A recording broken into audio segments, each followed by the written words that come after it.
فَأَعَزَّنَا اللَّهُ بِالْإِسْلَامِ، کہا کہ لا الہ الا اللہ، اے ابو عبیدہ بن جراح، ہم ایک ذلیل قوم تھے اور اللہ نے ہمیں اسلام کی وجہ سے عزت عطا کی ہے۔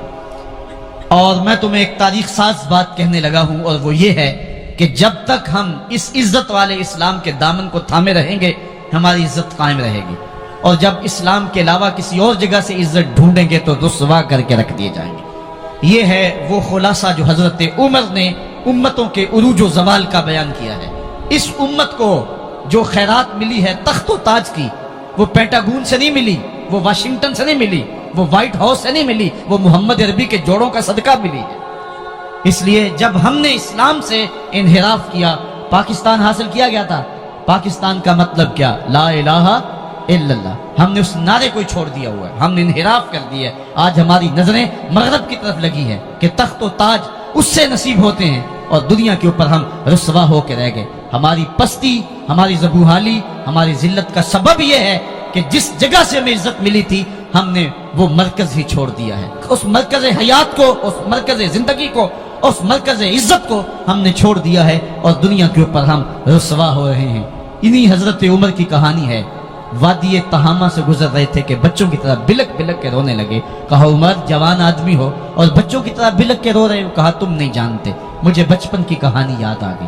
کہا کیا کہانی ہے؟ کہا یہی عرض تہامہ تھی، میرے باپ خطاب نے مجھے 5 اونٹ دیے تھے، کہا انہیں لائن میں کھڑا کرو سیدھا۔ میں آگے والا سیدھا کرتا تھا، پیچھے والا ٹیڑھا ہو جاتا، پیچھے والا سیدھا کرتا، آگے والا ٹیڑھا ہو جاتا۔ میرے باپ خطاب نے مجھے بڑا مارا۔ کہا ایک عرب کے بیٹے ہو کے تم سے 5 اونٹ لائن میں کھڑے نہیں ہوتے؟ کہا ایک زمانہ عمر پہ وہ تھا کہ اس سے 5 اونٹ لائن میں کھڑے نہیں ہوتے تھے، اور آج شرق سے لے کر غرب تک 23 لاکھ مربع میل کی حکمرانی، اور انسان بھی لائن میں کھڑے ہیں۔ یہ محمد عربی کے جوڑوں کا صدقہ نہیں ہے تو اور کیا ہے؟ عمر سے تو 5 اونٹ لائن میں کھڑے نہیں ہوتے تھے۔ حضرت عمر رضی اللہ تعالیٰ عنہ جب ایمان لائے تو آپ نے ایک ایک کافر کے گھر کے دروازے پہ کھڑے ہو کے کہا، جب کوئی بھی شخص مسلمان ہوتا تو کفار اس کو مارتے، زود و کوب کرتے، ظلم کرتے، ستم کرتے، گھسیٹتے بازاروں میں، لیکن حضرت عمر ایمان لائے تو ایک ایک شخص کے دروازے پر کھڑے ہو کر کے کہا کہ تم کمزوروں کو مارتے تھے، میں تمہیں بتانے آیا ہوں میں محمد عربی کا نوکر بن گیا ہوں۔ بلکہ آپ نے اعلان کیا جس نے اپنی بیوی کو، بیوہ اور بچوں کو یتیم کروانا ہو اور اپنے ماں باپ کی کمر کو جھکانا ہو وہ عمر کے مقابلے میں آئے۔ اللہ اکبر۔ زنیرہ نامی ایک خاتون تھی، بہت کمزور۔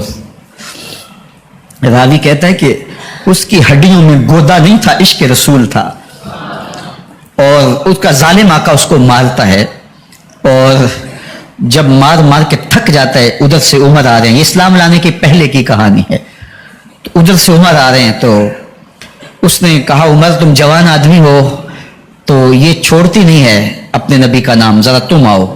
تو عمر کوڑا پکڑ لیتے اسے مارتے ہیں، مارتے مارتے تھک جاتے ہیں تو پانی پینے لگتے ہیں، تو کہتے ہیں مجھے تیرے پہ ترس نہیں آیا لیکن میں ذرا پانی پینے لگا ہوں، اور پھر گلے کے اندر کپ ڈال کر کے کوڑا اس کی رسی کو بل دیتے ہیں اور اس کی آنکھیں باہر نکل آتی ہیں، اور کہتے ہیں بلا اپنے نبی کو جو تیری آنکھوں کی بینائی واپس کرے۔ اللہ اکبر۔ تو اس نے آسمان کی طرف منہ کر کے کہا مالک میں کبھی بھی آنکھوں کی بینائی نہ مانگتی، لیکن اب تیرے نبی کی عزت کا سوال ہے۔ آنکھوں کی بینائی واپس ہو جاتی ہے۔ زنیرہ کو بڑا مارا۔ آج عمر گلیوں میں آنکھوں میں آنسو ہیں اور عجیب دلے بےتاب ہے، اور کہتا ہے آؤ بھائی میں حضور کا غلام بن گیا ہوں، تمہیں بتانے آیا ہوں۔ زنیرہ نے موڑ کاٹا تو آگے عمر یہ آواز دے رہے تھے۔ زنیرہ ایک کونے پہ کھڑے ہو کے رو کے کہتی ہے عمر تم تو بڑے اس دن جوش و غضب میں تھے اور تم مارتے ہوئے تھکتے نہیں تھے۔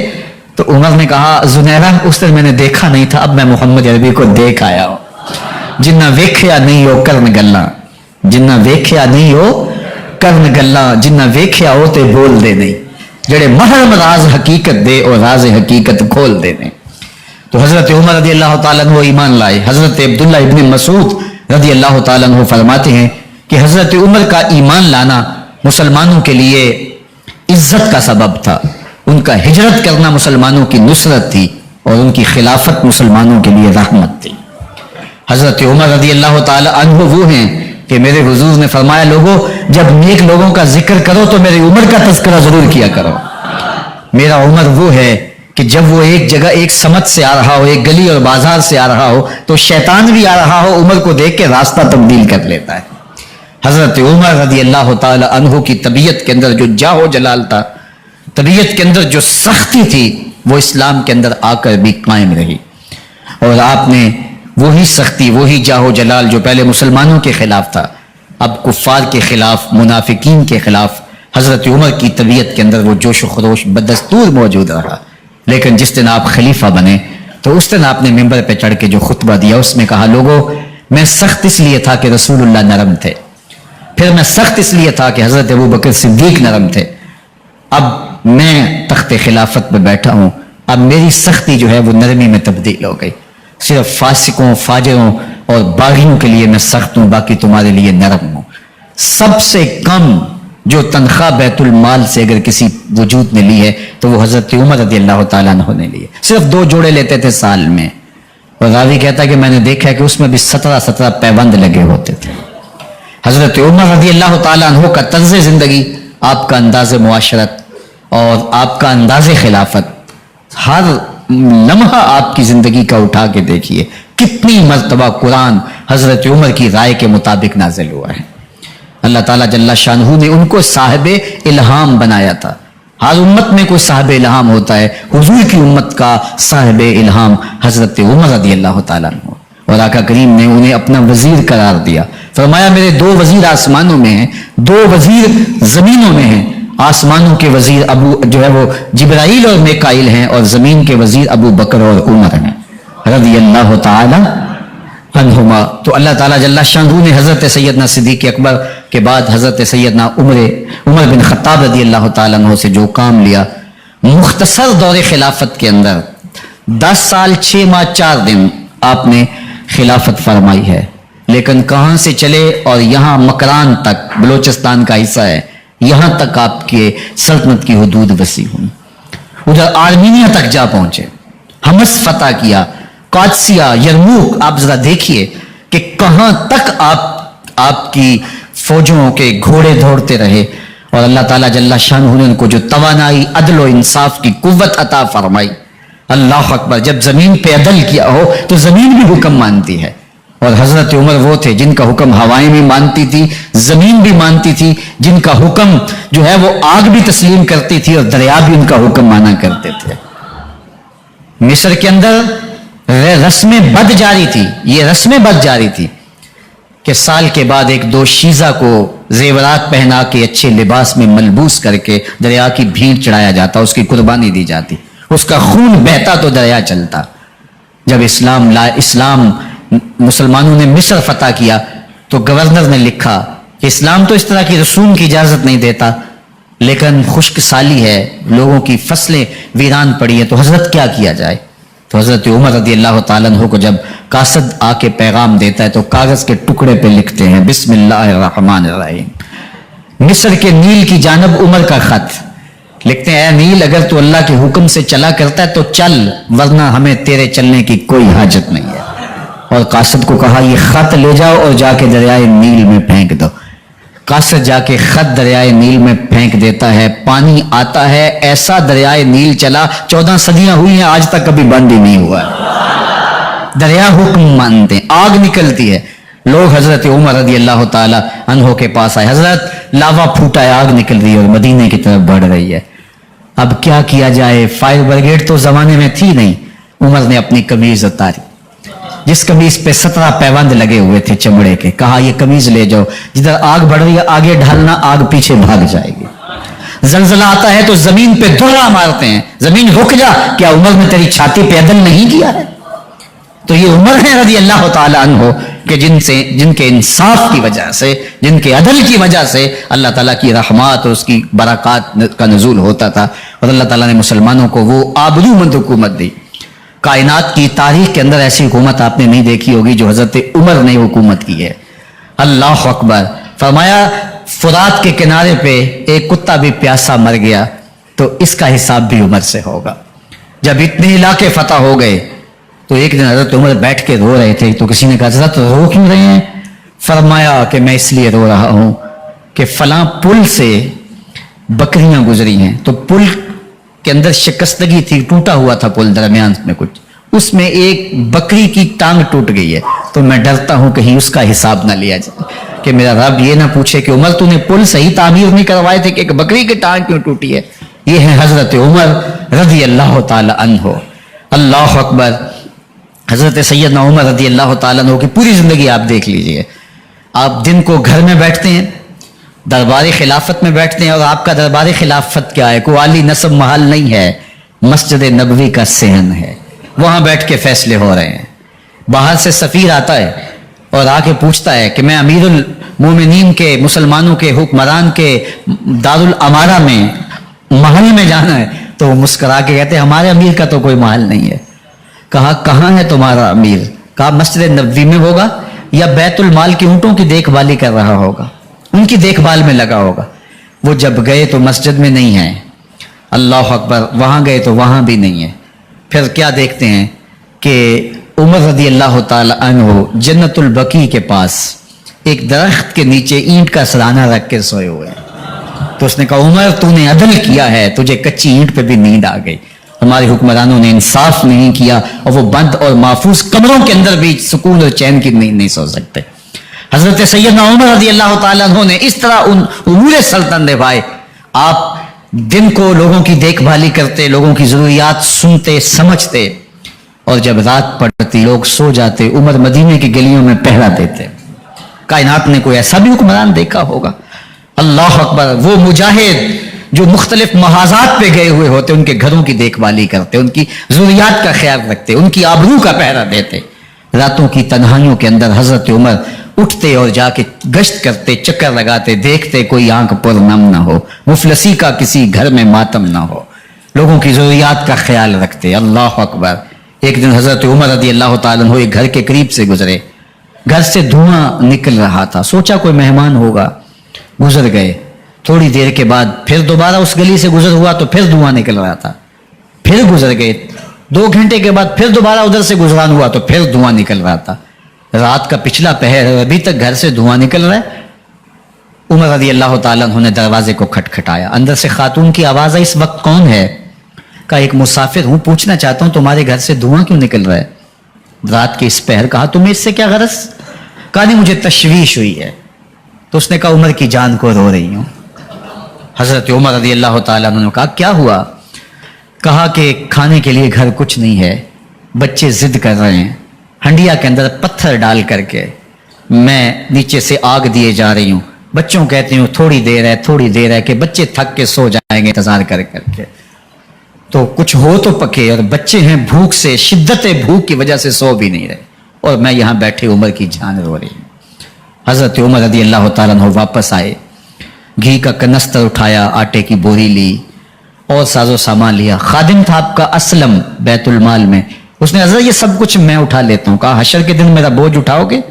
کہا نہیں وہ تو آپ کو اٹھانا ہوگا. کہا عمر کو آج خود ہی اٹھانے تو. اور اٹھا کے ان کے گھر آئے, اور گھر آ کے ان کو سب کچھ دیا. اور پھر اس کے بعد جب کھانا تیار ہوا, بلکہ روایت میں آتا ہے کہ جب آگ جلا رہی تھی تو عمر جھک کے چولہے میں پھونکے مار رہے تھے. اللہ اکبر. اس خاتون کو نہیں پتا کہ یہ کون ہے, یہ کوئی اجنبی مسافر ہے, میری مدد کر رہا ہے. پھر بچے جو ہے وہ جب کھانا کھا کے خوش ہوئے تو حضرت عمر رضی اللہ تعالیٰ عنہ نے دل میں سوچا اور کہا عمر جس طرح تو نے بچوں کو رلایا ہے آج ان بچوں کو ہنساؤ بھی. تو بچے بیٹھے ہیں تو عمر کبھی ادھر جاتے ہیں کبھی ادھر جاتے ہیں. جس طرح بچوں کو کھلانے کے لیے جو ہے وہ گھٹنوں کے بل اور ہاتھوں کے بل لوگ چلتے ہیں, حضرت عمر یوں چلتے ہیں اور وہ بچے مسکراتے ہیں. جب بچے ہنسنے لگے, کھانا کھا چکے, عمر اس خاتون سے مخاطب ہو کے کہتے ہیں بہن دیکھ عمر کی بڑی مجبوریاں ہیں. فسطاط, یرموک, کہاں کہاں آرمینیا, کہاں کہاں سرحدوں پہ محاذ پہ لوگ موجود ہیں, ان کی دیکھ بھالی کرنی, امور خلافت, کیا کیا معاملے ہیں. تنہا اکیلے بیچارے کی جان ہے, وہ نہیں خیال کر سکا, چل تو اسے معاف کر دے. وہ بہن کہتی ہے تو اتنی ہمدردی کیوں کرتے عمر کی؟ نہیں میں عمر کو معاف نہیں کروں, کل قیامت کے دن میں اللہ کے حضور عمر کا گریبان پکڑوں گی. تو دوسرے علاقے فتح کرتا تھا, میری خبر ہی نہیں تھی. اللہ اکبر. جب یہ بات کی تو عمر چیخیں مار کے رونے لگے اور ہاتھ جوڑ کے کہنے لگے بہن یہ تمہارے سامنے تو عمر کھڑا ہے, یہ حضرت عمر تھے رضی اللہ تعالیٰ عنہ, اور اللہ کے محبوب علیہ الصلوۃ والسلام کہ خلیفہ راشد دوسرے خلیفہ 10 سال 6 ماہ اور 4 دن آپ نے خلافت کی. اور تاریخ کہتی ہے اگر عمر رضی اللہ تعالیٰ عنہ کو 10 سال اور مل جاتے، یا مغربی مفکرین کہتے ہیں کہ اگر کائنات کو ایک عمر اور مل جاتا، پوری دنیا پہ مسلمانوں کی حکومت ہوتی، کہیں کفر باقی نہ بچتا. لیکن بد باطن لولو فیروز نامی ایک مجوسی غلام نے نماز فجر پڑھتے ہوئے حضرت عمر بن خطاب رضی اللہ تعالیٰ عنہ پہ حملہ کیا. زہر میں بجھا ہوا خنجر آپ کے جسم میں سرایت کر دیا. آپ وہاں سے اٹھا کے گھر لائے گئے اور 4 دن تک مسلسل آپ اس اذیت اور تکلیف میں رہے. جب آخری وقت آیا تو اپنے بیٹے کو بلایا، کہا بیٹا میں نے ام المومنین سیدہ عائشہ رضی اللہ تعالیٰ عنہا سے پوچھا ہوا ہے کہ میرے مرنے کے بعد حضور علیہ السلام کی قربت میں مجھے جگہ دے دی جائے. ہو سکتا ہے میں امیر المومنین مسلمانوں کا خلیفہ ہوں تو اس وجہ سے انہوں نے اجازت دے دی ہو، جب میں فوت ہو جاؤں تو ظاہر خلیفہ نہیں رہوں گا. تو پھر جا کے ان کو دوبارہ کہنا کہ میرے باپ کا پیغام ہے، اگر وہ اجازت دیں تو مجھے حضور کی قربت میں دفن کر دینا، اور اگر وہ اجازت نہ دیں تو پھر جنت البقیع میں مجھے دفن کر دینا. جب حضرت سیدنا عمر بن خطاب رضی اللہ تعالیٰ عنہ کا انتقال ہو گیا تو آپ کے صاحبزادے ابن عمر حضرت عائشہ رضی اللہ تعالیٰ عنہا کے پاس گئے، کہا کہ میرے باپ کا سلام ہے آپ کے نام. انہوں نے آپ کو زندگی میں کہا تھا کہ حجرہ انور میں سیدنا صدیق اکبر کے ساتھ 2 گز جگہ مجھے بھی نصیب ہو جائے، تو آپ نے اجازت دے دی تھی. تو میرے والد گرامی نے فوت ہوتے ہوئے کہا کہ دوبارہ ام المومنین کے پاس جانا اور دوبارہ پوچھنا. اس وقت تو میں امیر المومنین تھا، ہو سکتا ہے وعدہ کر لیا ہو، لیکن اب اگر آپ اجازت دیں تو یہاں ہم قبر ان کے لیے کھود لیں، ورنہ ہم جنت البقیع میں دفن کر دیں. تو ام المومنین سیدہ عائشہ رضی اللہ تعالیٰ عنہ رو پڑی اور فرمایا یہ جگہ میں نے اپنے لیے رکھی تھی، لیکن عمر نے اسلام کے لیے خدمت اتنی کی ہے کہ میں نے خود ترجیح دی ہے، اس لیے میں اجازت دیتی ہوں کہ یہاں عمر کو دفن کیا جائے. اللہ اکبر. اور پھر وہاں حضرت عمر رضی اللہ تعالی عنہ کو دفن کیا گیا. یہ قبر میرے حضور کی ہے، ساتھ حضرت صدیق اکبر ہیں، ساتھ حضرت عمر فاروق رضی اللہ تعالی عنہ ہیں. جے شک ہووی تے چل مدینے، جے شک ہووی تے چل مدینے، ویخ لے جوڑ مزاراں دا، بن یار نبی دیاں یاراں دا. حضور نے فرمایا ایک دن مسجد نبوی سے باہر نکل رہے تھے اور کچھ لوگ مسجد میں داخل ہو رہے تھے. حضور نے دائیں ہاتھ سے ابو بکر کا ہاتھ پکڑا تھا اور بائیں ہاتھ میں حضرت عمر کا ہاتھ تھا، اور جب لوگوں کو آتے ہوئے دیکھا ان کو مخاطب کرتے ہوئے کہا ہاکذا نبعث یوم القیامہ، قیامت کے دن ہم قبروں سے یوں ہی اٹھائے جائیں گے. میرے دائیں ہاتھ میں ابو بکر کا ہاتھ ہوگا، بائیں ہاتھ میں عمر کا ہاتھ ہوگا. جے شک ہووی تے چل مدینے، آ ویخ لے جوڑ مزاراں دا، بن یار نبی دیں یاراں دا. تو میرے حضور نے فرمایا جب اچھے لوگوں کا ذکر کرو تو میرے عمر کا ذکر بھی ضرور کیا کرو. تو حضرت عمر رضی اللہ تعالی عنہ اللہ کے محبوب ہیں، باقی صحابی مرید ہیں، حضرت عمر میرے حضور کی مراد ہیں. اللہ سے مانگ کر کے لیا ہے، اللہ عمر بن خطاب عطا کرتے، اور پھر اللہ نے عمر کی صورت میں اسلام کو وہ عظیم تحفہ دیا جس سے اسلام کی عزت بڑی اور شان و شوکت میں اضافہ ہوا اور اسلام کے جھنڈے 4 داغ عالم کے اندر لگ گئے. اللہ مجھے آپ کو حضرت عمر کے نقوش پاک کی برکتیں عطا فرمائے اور ہمارے حکمرانوں کو ان کے نقوش پاک کو خزرہ بناتے ہوئے اسلامی سلطنت کے خد و خال واضح کرنے کی توفیقات سے مالا مال کرے. اللہ اللہ اللہ لا الہ الا اللہ اللہ اللہ لا الہ الا. آمینہ بی بی کے گلشن میں آئی ہے تازہ بہار، آمینہ بی بی کے گلشن میں آئی ہے تازہ بہار. پڑھتے ہیں صلی اللہ وسلم، پڑھتے ہیں صلی اللہ وسلم، آج درو دیوار مدنی. اللہ اللہ اللہ لا